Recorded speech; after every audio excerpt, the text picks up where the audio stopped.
The old house stood alone on a hill, battered by a relentless storm. I had escaped the city for this, craving peace, not the oppressive silence that now pressed in on me. Rain hammered the windows, wind howled, and every creak of the floorboards set my nerves on edge. I tried to distract myself, curling up with a book by the fire, but the storm's fury made it impossible to relax. Shadows clung to the corners, and the feeling of being watched grew stronger as midnight approached. I kept glancing over my shoulder, but the house was empty.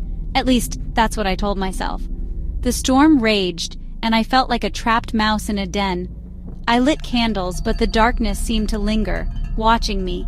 Every sound was amplified: the wind, the rain, the groaning house. I tried to convince myself it was just the weather, but unease crept in. The silence between gusts was heavy, almost suffocating. I was utterly alone, or so I hoped. Suddenly, a sharp knock cut through the storm. Knock, knock, knock. My heart pounded. Who would be out here in the middle of nowhere at this hour? I froze, listening, hoping it was just debris.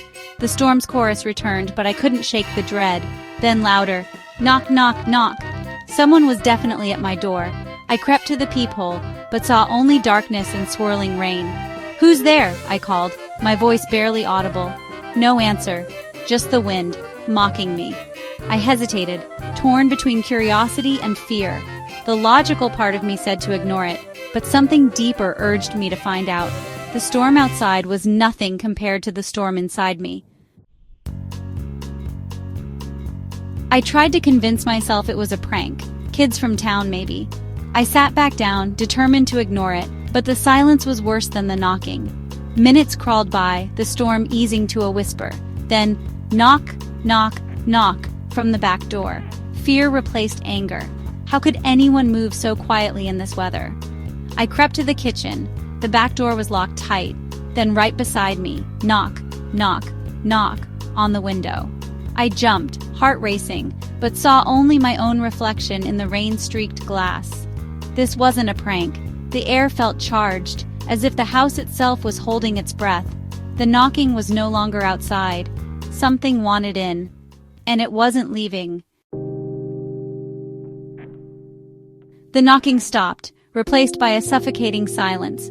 I gripped a fireplace poker, every shadow twisting in my vision. A whisper slithered through the air. "Let me in." The basement door creaked open, cold air spilling out. I remembered the legend: a lost child, a grieving mother, endless knocking in the night. The house's history pressed in on me. Then, knock, knock, knock, from inside the walls. The sound multiplied, echoing from every direction. The house vibrated with frantic, desperate knocking. It was everywhere: walls, ceiling, floor. Something was trapped, or hunting. The house was alive with restless, unseen guests, and I was no longer alone.